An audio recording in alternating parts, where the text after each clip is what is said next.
சுந்தரகட் என்ற ஒரு அழகான மற்றும் செழிப்பான கிராமம் இருந்தது.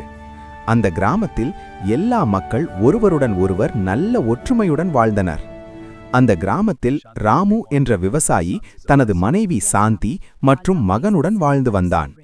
ஒரு நாள் ராமு வயலுக்கு செல்லும் வழியில் தனது நண்பர்கள் சங்கர் மற்றும் சந்தோஷ் ஆகியோரை சந்தித்தான்.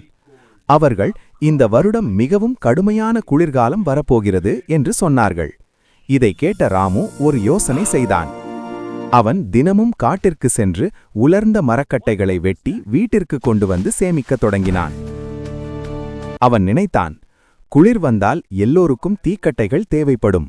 அப்போது நான் அதை விற்றால் நல்ல பணம் சம்பாதிக்கலாம். அப்படி சில நாட்களில் அவன் நிறைய மரக்கட்டைகளை சேகரித்தான். சில நாட்கள் கழித்து கிராமத்தில் கடும் குளிர் ஆரம்பித்தது.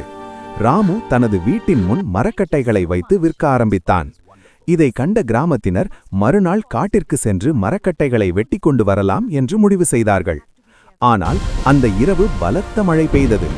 மழையால் காட்டிலுள்ள எல்லா மரங்களும் நனைந்துவிட்டன. அதனால் உலர்ந்த மரக்கட்டைகள் எதுவும் கிடைக்கவில்லை. இதனால் கிராம மக்கள் ராமுவிடமிருந்து மரக்கட்டைகளை வாங்க வேண்டிய நிலை ஏற்பட்டது.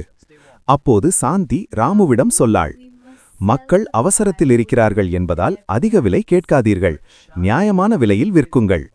ராமு அதை கேட்டுக்கொண்டு நியாயமான விலையில் மரக்கட்டைகளை விற்றான். கதையின் நெறி: முன்னோக்கி யோசித்தால் வெற்றி கிடைக்கும்.